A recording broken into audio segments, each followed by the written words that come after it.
Hello दोस्तों, नमस्ते। आज की कहानी है माता पिता। जो बच्चे बचपन में माता पिता की उंगली नहीं छोड़ते, बड़े होकर वह अपने माता पिता को अपने आसपास भी नहीं देखना चाहते। ऐसा क्यों है? मिश्रा जी रोज़ नियम से मॉर्निंग वॉक पर जाया करते थे। यह उनकी पुरानी आदत थी। हमेशा की तरह आज जब वह अपने घर से निकले तो उनके पड़ोसी प्रकाश जी भी मिल गए। वैसे तो वॉक पर जाने का उनका कोई पक्का रूटीन नहीं था। जब भी मिश्रा जी उनके साथ चलने के लिए कहते थे, तब वह कोई न कोई बहाना बनाकर मिश्रा जी को मना कर देते थे। लेकिन आज वह पहले से ही तैयार खड़े थे। मिश्रा जी बोले, भाई साहब, आज सूरज कहाँ से निकला है? आज तो आप बिना बुलाए ही चलने के लिए तैयार खड़े हैं। प्रकाश जी बोले, क्या बताऊं भाई साहब, तबीयत सही नहीं चल रही है। डॉक्टर को दिखाया तो उन्होंने सेहत का ध्यान रखने के साथ साथ मॉर्निंग वॉक के लिए भी बोला है। आप अपनी भाभी को तो जानते ही हैं, वह एक बार जिस चीज़ के पीछे पड़ जाती है तो छोड़ती नहीं है। आज इतनी सुबह सुबह मुझे जगा कर बैठा दिया। कहने लगी, आपको तो अपनी सेहत की ज़रा भी चिंता नहीं है और वह मुझे मॉर्निंग वॉक पर भेजने के पीछे पड़ गई तो मुझे आना ही पड़ा। मिश्रा जी को उनकी बात सुनकर ज़ोर से हंसने लगे और साथ में प्रकाश जी भी हंस पड़े। प्रकाश जी राजस्थान के रहने वाले थे। रिटायरमेंट को अभी कुछ ही समय हुआ, जो थोड़ा बहुत सुकून से गुजारा था। पर जब से उनके बेटे की नौकरी नोएडा में लगी है, तब से प्रकाश जी और उनकी पत्नी अपने बेटे बहू के साथ नोएडा में ही रहने लगे थे। प्रकाश जी बोले, मिश्रा जी, कल से आप मुझे भी बुला लिया कीजिए। मॉर्निंग वॉक के साथ साथ आपसे 2-4 बातें भी हो जाया करेंगी। मिश्रा जी बोले, कल तो मैं आपको अकेले ही जाना होगा, मैं मॉर्निंग वॉक पर नहीं जाऊंगा। प्रकाश जी ने पूछा, क्यों? मिश्रा जी ने जवाब दिया, कल हमारे पोते का जन्मदिन है तो आज ही उसके साथ जाने के लिए हम निकल रहे हैं। बच्चों के बिना घर खाली खाली लगता है। 2 साल हो गए बेटे बहू और पोते से मिले हुए। बेटा और बहू हमेशा फ़ोन पर पूछते रहते हैं कि हम अपनी दवाइयाँ समय पर लेते हैं कि नहीं। सच पूछो तो कभी उसने हमें अपने से दूर होने का एहसास नहीं होने दिया। प्रकाश जी बोले, भगवान सबको ऐसा ही बेटा दे।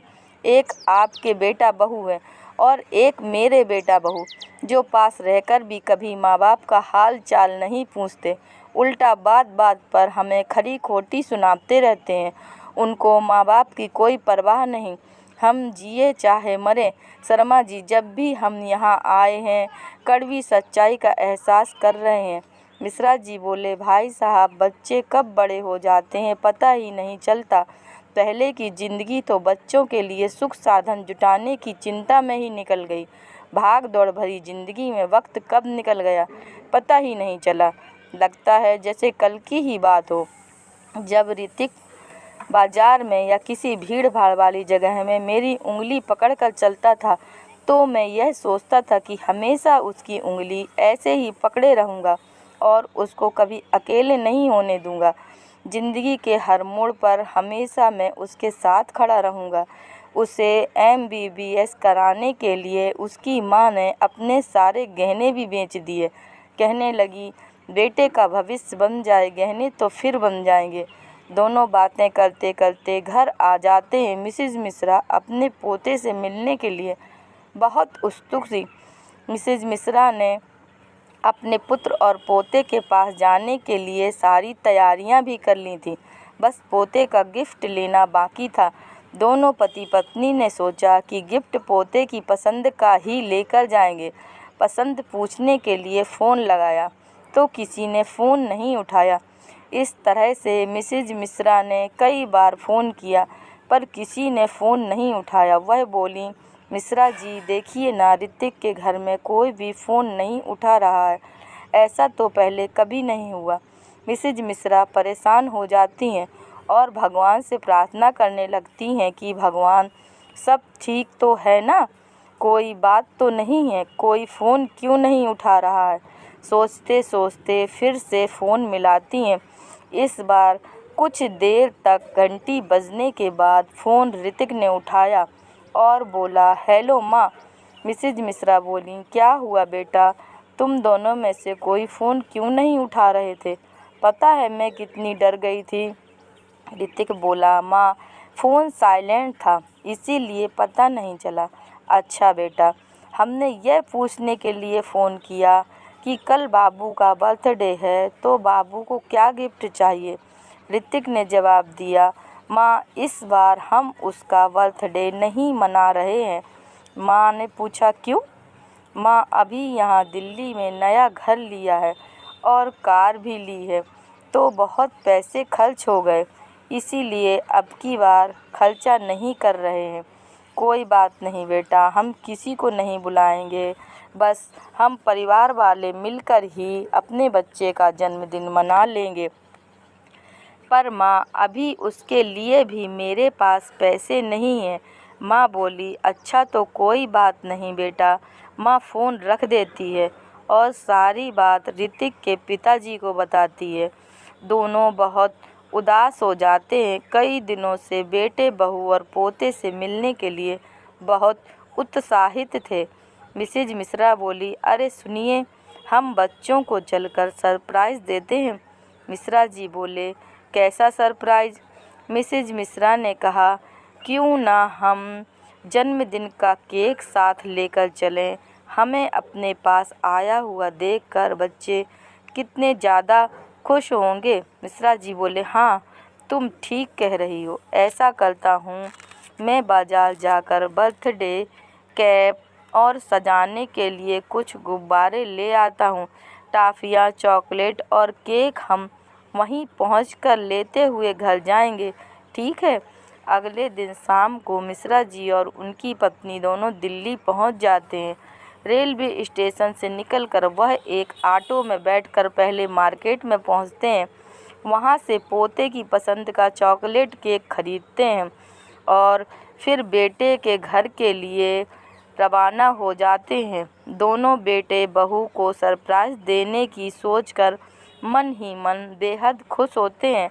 कुछ देर बाद ऑटो एक बहुत बड़े घर के सामने आकर रुकता है। पूरा घर रोशनी से जगमगा रहा होता है। घर के बाहर बड़ी बड़ी गाड़ियों में लोग अपनी फैमिली के संग आ रहे थे। मिस्टर मिश्रा ड्राइवर से पूछते हैं, अरे भाई, तुमने ऑटो को कहाँ रोक दिया?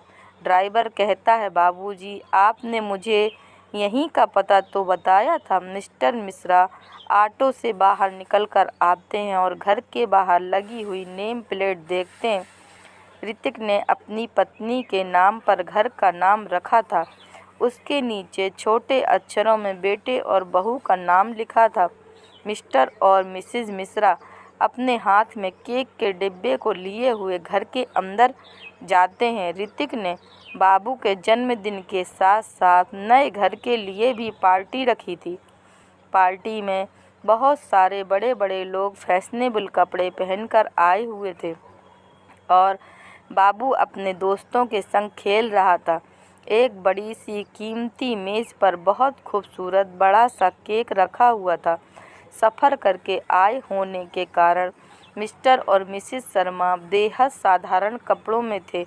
एक साइड में खड़े होने की दोनों ही लोग सामने अलग दिखाई दे रहे थे। दोनों पति पत्नी ने एक दूसरे की आंखों में देखा और कुछ बोले नहीं। शायद ऋतिक के घर का नज़ारा देख लेने के बाद कुछ कहने की ज़रूरत ही नहीं बची थी। बिना बोले ही बहुत कुछ कह रही थी उनकी आंखें। जो बेटा बचपन में कभी पापा की उंगली नहीं छोड़ना चाहता था, शायद आज उसे उसी पिता की उंगली को पकड़ने में शर्म महसूस हो रही थी। इससे पहले कि कोई उन्हें वहां देखता, वे दोनों वहां से चुपचाप चले गए। रात का सुनसान समय था। सुनसान सड़क पर दोनों चले जा रहे थे, अनजानी मंजिल की तलाश में।